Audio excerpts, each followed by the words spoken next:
Information computer की हमने पिछले लेक्चर्स में जानी है। हमने देखा हिस्ट्री क्या है कंप्यूटर की, कहाँ कहाँ कंप्यूटर का प्रयोग किया जाता है और कंप्यूटर के फीचर्स कौन से हैं। इस सेशन में हम बात करने वाले हैं क्लासिफिकेशन ऑफ कंप्यूटर्स के बारे में, अर्थात कंप्यूटर का वर्गीकरण किस आधार पर किया जाता है।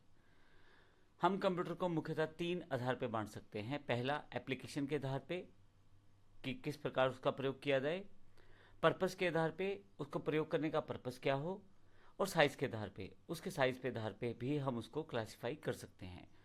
तो मुख्यतः 3 तरह से कंप्यूटर का वर्गीकरण किया जा सकता है। क्लासिफाई कंप्यूटर को 3 तरह से किया जा सकता है। सबसे पहले बात करते हैं एप्लीकेशन के आधार पे। कंप्यूटर किस तरह से प्रयोग किया जाएगा, इस आधार पे हम एप्लीकेशन के आधार पे कंप्यूटर को बांट सकते हैं 3 भागों में। पहला एनालॉग, दूसरा डिजिटल और तीसरा हाइब्रिड। सबसे पहले एनालॉग कंप्यूटर की बात करते हैं।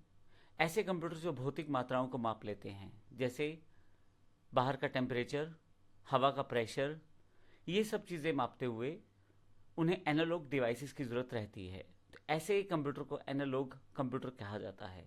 एनालॉग कंप्यूटर का प्रयोग जो रहता है मुख्यतः साइंस और इंजीनियरिंग की फील्ड में ज़्यादा किया जाता है।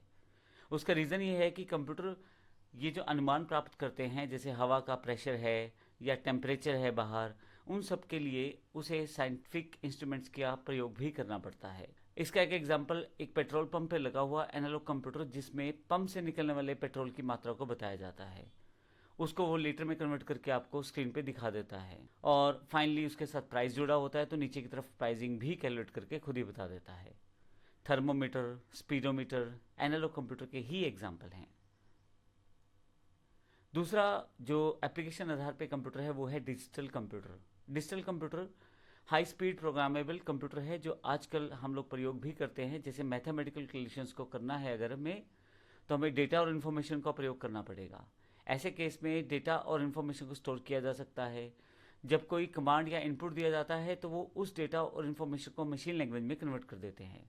मशीन लैंग्वेज यानी कि बाइनरी लैंग्वेज, 0 1 से बनी हुई लैंग्वेज रहती है, इसीलिए इसे बाइनरी सिस्टम भी कहा जाता है इस लैंग्वेज को। आज के युग में जो डिवाइसेस चलती हैं, जैसे डेस्कटॉप कंप्यूटर, पर्सनल कंप्यूटर यानी कि आपका पीसी, लैपटॉप, मोबाइल, ये सब डिजिटल कंप्यूटर के एग्जाम्पल्स हैं, जहाँ पे आपको डिजिटली इंफॉर्मेशन को प्रयोग करके दिखाया जाता है। आपको इनपुट दें, उस पर कंप्यूटर कार्य करेगा या मोबाइल कार्य करेगा आपका, और वापसी पे आपको उसका आउटपुट देगा। तो ये बेसिकली डिजिटल कंप्यूटर का एग्जाम्पल है।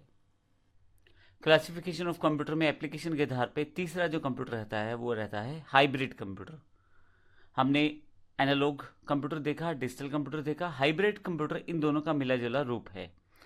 यह एनालॉग कंप्यूटर की तरह भौतिक मात्राओं को मापेगा, फाइनली उन्हें नंबर में चेंज करेगा, और डिजिटल कंप्यूटर की तरह फिर से डिजिट्स के रूप में कंप्यूटर तक ले आएगा। उसके पश्चात उस डेटा को हम प्रयोग करते हैं। तो एक तरह से दोनों की विशेषताएं इसमें शामिल रहती हैं। इनपुट प्राप्त करना एक एनालॉग कंप्यूटर की तरह, और डेटा प्रोसेस करना एक डिजिटल कंप्यूटर की तरह। इसका एग्जाम्पल, जैसे किसी पेशेंट्स के सिम्टम्स को टेम्परेचर या ब्लड प्रेशर के साथ मापते हैं हम, यह काम एनालॉग कंप्यूटर के द्वारा किया जा सकता है या एनालॉग डिवाइसेस के द्वारा किया जाता है। बाद में ये जो हमें डेटा मिला है टेम्परेचर और ब्लड प्रेशर के रूप में, हम डिजिटल कंप्यूटर के रूप में इसे कन्वर्ट करते हैं डिजिट्स में, और इस तरह से पेशेंट के हेल्थ में आए हुए जितने भी चेंजेस रहते हैं उससे हम उसकी एक रिपोर्ट तैयार कर सकते हैं। मेडिकल फील्ड में ईसीजी, डायलिसिस मशीन, इस सब का एग्जाम्पल है। तो इसका अर्थ ये हुआ कि पेशेंट से जो जानकारी ली गई वह एनालॉग आधार पर ली गई, जैसे उसका ब्लड प्रेशर मापा गया या उसका टेम्परेचर चेक किया गया। फाइनली उस डेटा को कंप्यूटर तक एक डिजिट्स में कन्वर्ट किया गया, जो डिजिटल कंप्यूटर का पार्ट रहता है। उसके पश्चात पेशेंट्स की एक रिपोर्ट तैयार की गई और एक डेटा को एनालाइज किया गया। हाइब्रिड कंप्यूटर इन कार्यों को बड़ी आसानी से कर पाता है। तो ये था हमारा पहला एप्लीकेशन के आधार पे कंप्यूटर का क्लासिफिकेशन। अगर हम कंप्यूटर को पर्पस के आधार पे क्लासिफाई करें यानी कि बांटे, तो फिर हमारे पास 2 तरह के कंप्यूटर रहते हैं, जनरल पर्पस और स्पेशल पर्पस।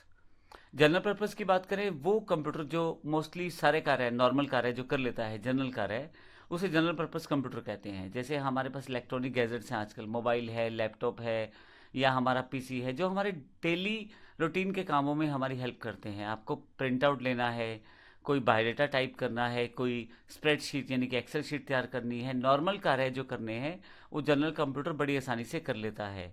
तो इस तरह के जो डे टू डे रूटीन के कार्य हम जिस कंप्यूटर में कर पाए वो जनरल पर्पस कंप्यूटर कहलाएगा। दूसरे हमारे पास है स्पेशल पर्पस कंप्यूटर। ये वो कंप्यूटर है जो पर्टिकुलर कार्य में माहिर होते हैं, यानी कि एक पर्टिकुलर काम के लिए ही इनका प्रयोग किया जाता है। इस कंप्यूटर का जो सीपीयू रहता है वो पर्टिकुलरली उसी तरह के कार्य के हिसाब से मैनेज करता है चीज़ों को। इस कारण से सीपीयू की जो कैपेसिटी रहती है वो भी खास रहती है उस पर्टिकुलर टास्क के अकॉर्डिंग जो उसको कंट्रोल करना है। जैसे ट्रैफिक सिस्टम को कंट्रोल करना है तो उसका जो सीपीयू रहेगा वो अलग तरह का बिहेव करेगा और अलग कैपेसिटी का रहेगा। एग्रीकल्चर के प्रोडक्ट्स यूज़ करने हैं किसी जगह पे तो उसके लिए सीपीयू अलग तरीके से बिहेव करेगा, लेकिन उसके लिए अलग कैपेसिटी इस्तेमाल की जाएगी। इस तरह से इंजीनियरिंग में जो प्रयोग किए जाते हैं कंप्यूटर, उनके जो कैपेसिटी या उनका जो प्रोसेस का तरीका होता है वो डिफरेंट होता है। तो ये पर्टिकुलर चीज़ें जो हम लोग करते हैं उसके लिए प्रयोग किए जाने वाले जो कंप्यूटर रहते हैं उन्हें स्पेशल पर्पस कंप्यूटर कहते हैं। रिसर्च में, वेदर फोरकास्टिंग में, इन सब जगह पे, स्पेस साइंस में स्पेशल सीपीयूज को प्रयोग किया जाता है जिनका कार्य एक स्पेशल तरह की टास्क को परफॉर्म करना है। तो ऐसे कार्य करने वाले कंप्यूटर्स को स्पेशल पर्पस कंप्यूटर कहा जाता है। अगला जो वर्गीकरण है यानी कि क्लासिफिकेशन है वो साइज के आधार पे है। Micro computer, mini computer, main frame computer और सुपर कंप्यूटर, ये चार इसके एग्जाम्पल हैं। सबसे पहले माइक्रो कंप्यूटर प्रयोग करते हैं। सबसे पहले माइक्रो कंप्यूटर की बात करते हैं। टेक्नोलॉजी में जब से इंटेल कंपनी ने माइक्रो प्रोसेसर्स प्रयोग करने शुरू किए हैं या हमें मिले हैं तो उसके पश्चात से हमारे माइक्रो कंप्यूटर बड़े इंपॉर्टेंट हो गए हैं। ऑलमोस्ट सभी टास्क जो हमें डे टू डे रूटीन के करने हैं वो सारे हम माइक्रो कंप्यूटर से कर लेते हैं। माइक्रो कंप्यूटर के एग्जांपल में अगर हम बात करें, पीसी, लैपटॉप, नोटबुक कंप्यूटर, ये स्मार्टफोन, ये सब माइक्रो कंप्यूटर के एग्जांपल्स हैं। साइज में छोटे हैं और स्पीड में फास्ट है, इतने कि हमारे डे टू डे रूटीन सारे कार्य बड़ी जल्दी कुछ सेकंड्स में परफॉर्म कर देते हैं। आज की डेट में बात करें तो माइक्रो कंप्यूटर को इस तरह से बना दिया गया है कि आपकी घड़ी तक के साइज में वो आ सकता है। तो इस तरह से ये माइक्रो कंप्यूटर का हमारा पहला क्लासिफिकेशन है साइज के आधार पे। लेकिन अगर थोड़े से बड़े कंप्यूटर की बात करें तो मिनी कंप्यूटर बन जाएगा। मिनी कंप्यूटर थोड़ा सा प्राइस और साइज दोनों में थोड़ा सा बड़ा रहेगा, परंतु इन्हें पर्सनल यूज़ में नहीं लाया जाता। माइक्रो कंप्यूटर जो हमने पहले पढ़े हैं वो पर्टिकुलरली पर्सनल यूज़ के लिए प्रयोग किए जाते हैं, लेकिन मिनी कंप्यूटर पर्सनल यूज़ के लिए प्रयोग नहीं किए जाते। इनका प्रयोग मुख्यतः कंपनियां ही करती हैं, और जैसे HP 9000, RISC 6000, bull HN DPX2, AS4000, AS400, ये मिनी कंप्यूटर के कुछ एग्जाम्पल्स हैं। क्योंकि कंपनियों में कार्य बड़ी फास्ट करना होता है और बहुत सारे कार्य हो सकता है एक ही टाइम पे करने हो, तो मिनी कंप्यूटर यहाँ पे बेस्ट रहता है। क्योंकि प्राइस में ज़्यादा रहता है तो पर्सनल व्यक्ति को उसका जरूरत भी नहीं पड़ती, और इतना तेज़ कंप्यूटर लेके या इतना फास्ट कंप्यूटर लेके एक नॉर्मल व्यक्ति कार्य भी नहीं लेना ऐसा। तो नॉर्मल प्रोसेस में हमें पर्सनल कंप्यूटर से ही हमारा मोस्ट ऑफ द काम चल जाता है। मिनी कंप्यूटर इसलिए कमर्शलाइज सेगमेंट में ज़्यादा प्रयोग किया जाता है और कंपनियां इनका ज़्यादा यूज़ करती हैं। मेन फ्रेम कंप्यूटर इसके बाद का थर्ड कैटेगरी का कंप्यूटर है। साइज में बहुत बड़े हैं और कैपेसिटी में बड़े फास्ट रहते हैं, और वर्किंग कैपेसिटी में और कीमत में मिनी और माइक्रो कंप्यूटर से दोनों से बहुत ज़्यादा रहते हैं। इसका यूज़ बड़ी बड़ी कंपनियों के द्वारा मुख्यतः सर्वर के रूप में किया जाता है। जैसे एक मेन फ्रेम कंप्यूटर एक बैंक के सर्वर के रूप में प्रयोग किया जाएगा, जहाँ पे किसी भी तरह की ट्रांजैक्शन अगर होती है तो वो रिप्लाई करना मेन फ्रेम कंप्यूटर का कार्य रहता है। अब उस कंपनी के या उस बैंक के हज़ारों या लाखों कस्टमर हो सकते हैं या करोड़ों कस्टमर हो सकते हैं, तो मेन फ्रेम कंप्यूटर उन सभी कस्टमर्स को रिस्पॉन्ड करता है टाइम पे। इसके अलावा मेन फ्रेम कंप्यूटर का प्रयोग जैसे अकाउंट्स की डिटेल रखने या बिल्स को भेजने या लेबर्स को पे आउट करने में, ये छोटे छोटे एग्जाम्पल्स हैं जिनका प्रयोग किया जाता है। लेकिन मुख्यतः इसका प्रयोग किया इसलिए जाता है क्योंकि ये साइज़ में बड़े हैं, बहुत ज़्यादा फास्ट हैं, वर्किंग कैपेसिटी बहुत ज़्यादा है। तो एज अ सर्वर इन्हें मुख्यतः कंपनियां प्रयोग करती हैं ताकि जो बाकी लोग हैं उन कंप्यूटर से कनेक्ट होकर अपना कार्य आसानी से कर पाएं। इसमें CDS, साइबर, IBM 4381, यूनिवेक 1110, ये इसके मुख्य एग्जाम्पल्स हैं। अगला जो क्लासिफिकेशन ऑफ कंप्यूटर के अंतर्गत साइज के आधार पे जो अगला पार्ट हम लोग देख रहे हैं वो सुपर कंप्यूटर है। ये सुपर कंप्यूटर सब कंप्यूटर से बड़ा कंप्यूटर है और सुपर कैपेसिटी और सुपर फास्ट है। सुपर कैपेसिटी सुपर कंप्यूटर का यूज़ जो रहता है वो मुख्यतः साइंटिफिक और रिसर्च लेबोरेटरीज में किया जाता है, और इसका प्रयोग भी फर्दर रिसर्च सेगमेंट में किया जाता है।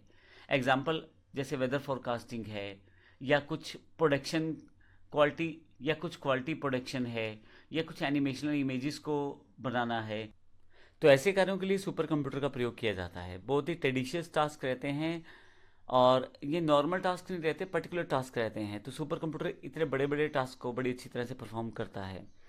भारत में परम कंप्यूटर का 12 फॉर्म जो है वो परम 10,000 है। असल में ये हमारा एक सुपर कंप्यूटर है इंडिया का। क्रे 2, NEC 500, ये सुपर कंप्यूटर के अन्य एग्जाम्पल्स हैं। तो इस तरह से इस सेशन में हमने कंप्यूटर की क्लासिफिकेशन पढ़ी है, जो तीनों आधार पे, एप्लीकेशन आधार पे, पर्पस के आधार पे और साइज के आधार पे हमने पढ़ी है। धन्यवाद।